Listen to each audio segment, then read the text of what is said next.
What is going on, everyone? I'm Ethan, also known as Ragnarocked. So, 2019 has been a mixed year in gaming in my eyes. We've had our fair share of amazing games, pretty disappointing games, and games that make us question what video games even are anymore.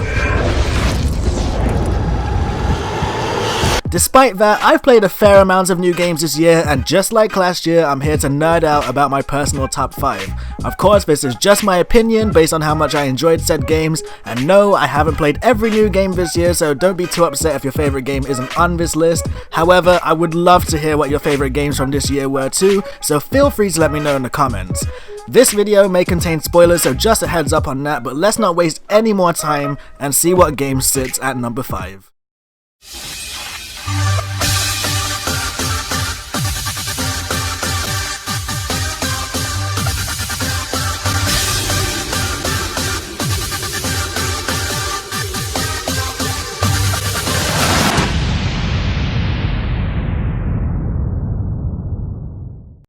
Pokemon Sword and Pokemon Shield, probably one of the most highly debated and controversial games of this year for a number of different reasons. You had Dexit, poor graphics, reused Pokemon models, the list goes on, and despite all of the problems that it may or may not have had in the end, I still enjoyed it enough to place it in my top 5. First of all, anybody who is bashing this game is missing out on what I would say is the best Pokemon game we've had since X and Y released back in 2013. This game truly is the closest thing we've ever had to our dream Pokemon game. No, it's not entirely open world, but it's a step in the right direction with the introduction of the wild area.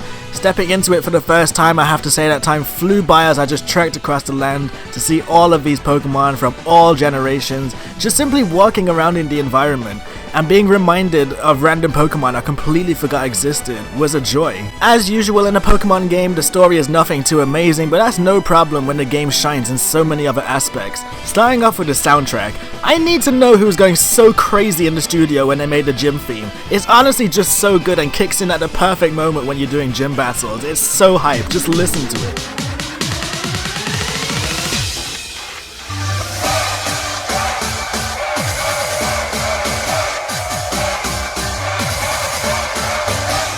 Max raid battles are a fun addition and are actually worth doing to obtain stronger Pokemon, exclusive moves, and if you're lucky enough you might be able to catch yourself a Gigantamax Pokemon. Dynamaxing as a whole didn't really do much for me and still seems like such an odd concept just to make your Pokemon bigger, but it mixes the best of both worlds of Mega Evolutions and Z moves, so I guess it's okay. There are around 80 or more new Pokemon in Sword and Shield, and for once I actually like a large majority of them, and a lot of them have unique and interesting designs. Two of my favorites, for example, would be Toxtricity and Dragapult. I don't really know how long we'll have to wait to have a fully open world Pokemon game like we've all dreamed of, but Sword and Shield are the closest thing we have to it for now, and that's entirely fine by me. With that out of the way, let's take a look at the number 4 game on our list.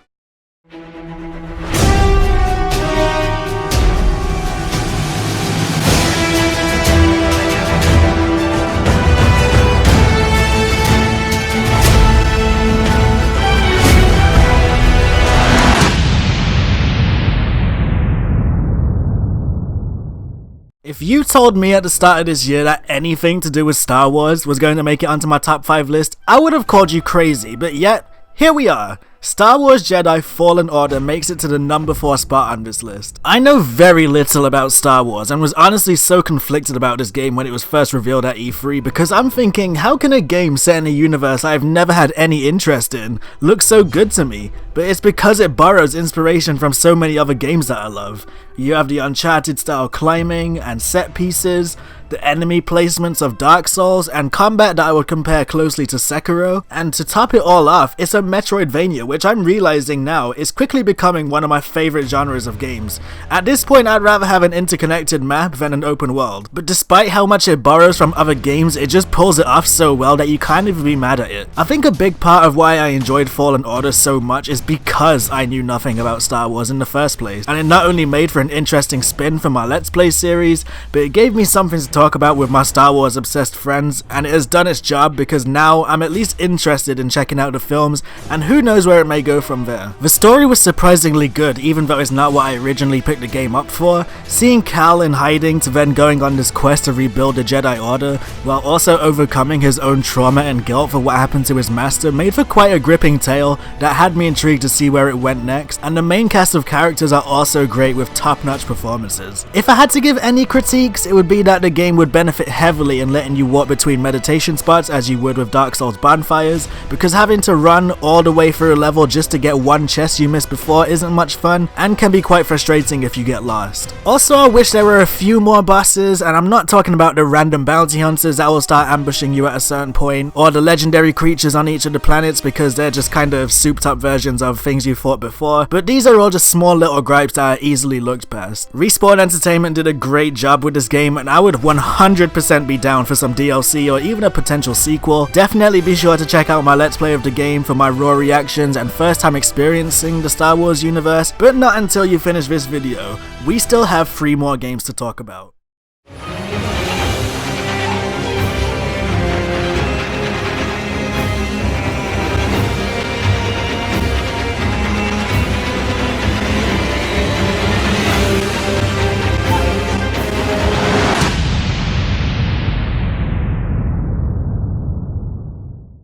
From Software has done it yet again, and I'm starting to wonder if it's possible for them to make a truly bad game. Sekiro: Shadows Die Twice makes it to the number 3 spot on this list. There are so many things I love about this game that it's hard to find a point to start talking about, but if there's any, it has to be the combat, of course. There simply is just nothing else out there that does combat quite like Sekiro does. It's fast paced, hard to learn, and even harder to master. Learning when to jump over an attack or when to dodge, but most of all, the parry system is the star of the show. I've even said myself that Sekiro feels more like a rhythm game, more than an action adventure, because when you finally get parrying down, which is easier or harder for different people, that's when the game truly clicks and will start to sweep you away. This is the main reason why Genichiro is still so memorable to me, because it wasn't until that boss fight that I truly got Sekiro's combat, if that makes any sense. The dance of blades back and forth is something I've not experienced in the game until now, and it does a great job of making you feel so rewarded when you pull off strings of perfect parries, dodges, and jumps to build up your opponent's posture bar until you finally get that sweet, sweet death blow. Speaking of jumping itself, it adds a whole new element to FromSoft's well-known gameplay loop and leads to situations and opportunities not present in their previous titles. There is a lot of vertical play space in Sekiro that will have you using your grapple to fly around the map to get new perspectives of a level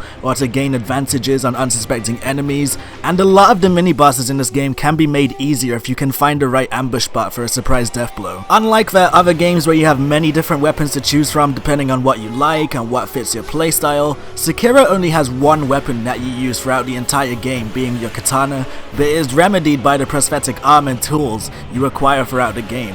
While some may seem odd at first, there is always something that they are good for, and a lot of the bosses can be made easier if you use the right prosthetic tool at the right time. Also, we can't talk about this game without mentioning the resurrect mechanic, which at first many people thought would make the game way too easy, but soon after playing, you'll be thanking them for adding it to the game because you are sure as hell gonna need it. Sekiro is proof that From Software are masters of their craft, and even went as far as winning Game of the Year at the Game Awards this year. Although it's not my Game of the Year, Sekiro will always be a special game in my heart. Be sure to check out my Sakura videos on the channel if you want to see all of the rage, pain, and funny moments I went through to overcome its many challenges. We're past the halfway point now. Let's see what game is next on this list.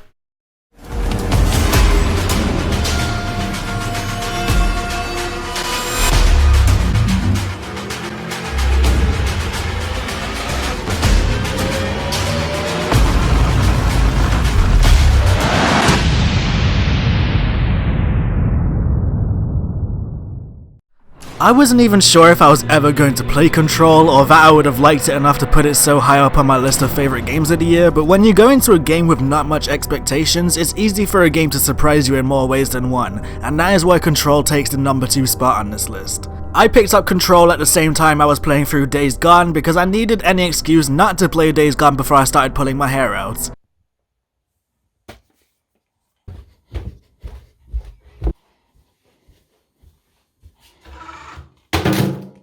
Off the bat, I knew Control was going to be a weird game just based off what I'd seen in trailers, and I was exactly right. You play as Jesse Faden, who has traveled to New York to come to the Federal Bureau of Control, also known as the Oldest House, in search of her older brother Dylan after they were separated during their childhood. Shortly after arriving, you meet a creepy janitor, the director kills himself, you pick up the weird gun he killed himself with, and now you're the new director of the Oldest House. Oh, and your boss is a giant upside down pyramid. But looking past the weirdness, Control is an absolute joy to play and one of the most fun third-person shooters I have played in a long time. The service weapon can take many different forms to cater to your personal preferences and playstyles, and comes with a nice and simple modification system that allows you to fine-tune each weapon form. And then on top of that, you have your supernatural abilities you obtain from defeating various hiss enemies throughout the story, and they all come together to make for a satisfying combination in combat. Control isn't exactly the longest game, but there is a lot to do and explore. Although it seems you're in a typical office building to start with, you quickly learn that the Oldest House holds many secrets and is an ever-changing place, so don't think you're going to be seeing only office blocks for long. Reading to obtain story is something I've never been too big a fan of in games, but Control has such intriguing themes and concepts that I found myself wanting to read every single case file or note that I picked up to soak up even more of the story and learn its little nuances, and there is a lot to be missed if you don't pay attention to these. I have to give credit to the amazing performances in this game. Emily Pope easily became a favorite due to her incredible voice acting, but Matthew Peretta steals the show for me and did a fantastic job as Dr. Darling for making you understand a character that you never actually meet in the game. Although Control sits at number 2 on my list, it has delivered one of the coolest and most memorable moments I have ever played in a video game. I don't want to spoil it here, so all I'm going to say is the ashtray maze. For those of you that have played the game, you know exactly what I'm talking about, and if you haven't played Control, you should be very excited when you come up to this section of the game. Control is a unique game and one I won't be forgetting anytime soon. Remedy Entertainment did a superb job, and if it wasn't for the game in the number 1 spot, Control definitely would have taken it. But before we see my personal game of the year, I want to give some honorable mentions. Here are some games that in my eyes deserve some praise although they didn't make the cut, starting off with Metro Exodus. If you remember far back enough, I actually did start a playthrough for the Metro series with Metro 2033 but never finished it on the channel because I just didn't enjoy recording it, but I went ahead and finished it and in my own time enjoyed it enough to move on to the sequel, and then I ended up buying Metro Exodus on release day. It's easily the best game of the series and it's on a much grander scale with them taking a multiple sandbox approach, so you have different scenery per level with different gameplay opportunities, as well as all the quality of life changes they made from the previous entries in the series. Apex Legends took the world by storm when Respawn dropped it seemingly out of nowhere at the start of February this year despite being leaked a few days prior. I'm not really a fan of Battle Royale games, but I do really enjoy Apex Legends, from the fluid movements, the variety of different legends and their unique abilities and how they synergize with one another. The ping system is a great addition and I wish more games implemented this, as it's a nice and easy way to communicate with your teammates about items they may need and enemy locations. There is a ping for pretty much anything you need to do, and to top it off, the gameplay is just solid all around. I even debated putting Apex Legends into the top 5 list, I enjoy it so much. The Walking Dead, the final season. I'm a long-time fan of The Walking Dead and I've been following Clementine's journey from the beginning, and had to mention the final season for the superb job it did in finally bringing an end to Clementine's story, and felt it needed praise even more seeing as Telltale went bankrupt and shut down halfway through its final season, leaving many fans wondering if we would ever see the end of it, but luckily Skybound Games revived it and gave us what we deserved. Monster Hunter World Iceborne of course would make it to the honorable mention, seeing as Monster Hunter World was at the number 4 spot in last year's top 5. There's nothing really bad to say about Iceborne, it was exactly what we wanted, plenty more monsters, and they even went as far as bringing back a large majority of fan favorites that the community has been asking for since the original game was announced, and it was great to sink my teeth into Monster Hunter once again, and I'm excited to see where the series goes next. Those are my honorable mentions, so now it's time for the moment you have all been waiting for. If you know me, this will come as no surprise, but let's see what wins my game of the year.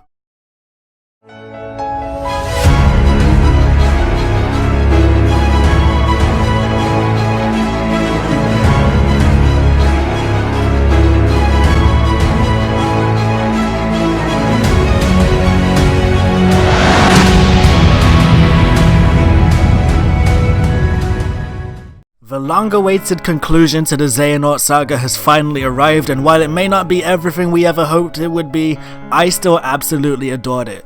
Kingdom Hearts 3 is my game of the year for 2019, and I've known that since the credits rolled back in January. Kingdom Hearts 3 is an imperfect masterpiece. As much as I love the game, I would be wrong to ignore its very big and obvious issues, such as the poor pacing of the story, things not being fully explained, some Disney worlds being generally underwhelming, and the biggest disappointment of all, Kairi.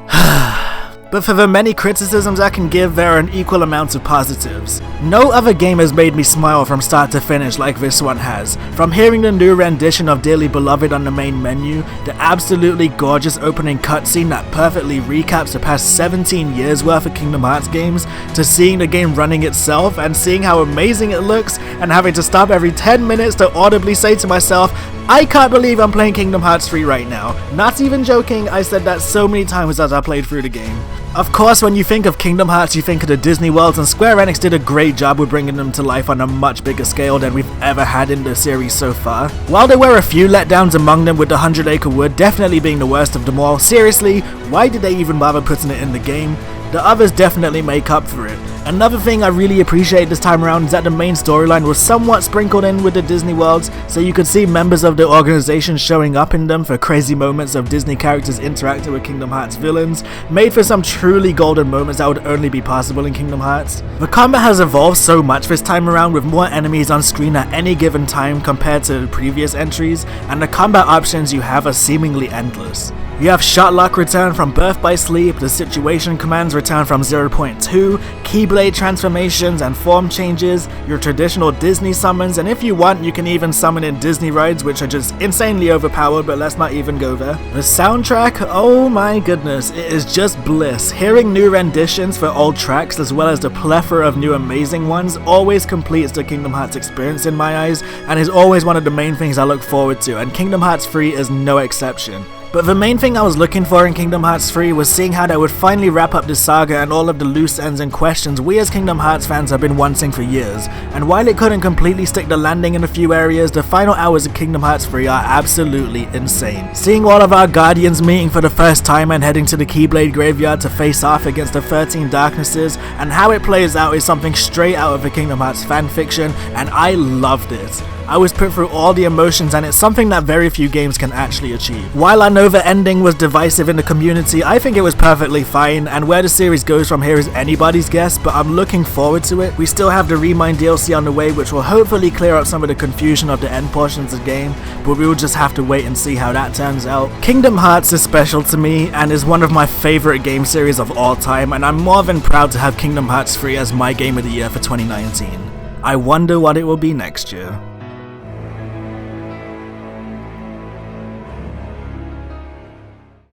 Before I end the video, I just wanted to give a heads up and let you know that this will be the final video of 2019, and what a year it has been. At the time of recording this, there are 82 of you that have subscribed to this channel, and in the last top 5 video, I said if I could hit 100 subscribers before the end of 2019, I would have felt like I've achieved something, but I realize now that I was wrong. I think 82 is a pretty solid number, and is honestly more than I thought I would have at this point. I have worked really hard on the channel this year, and I'm happy with what I've put out, and hopefully I can continue to do the same in 2020, and I hope you all stick around for it. So I want to thank you all so much for watching this year. It really does mean a lot to me.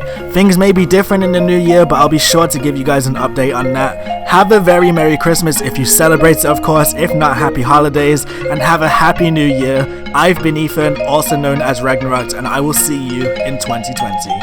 Bye!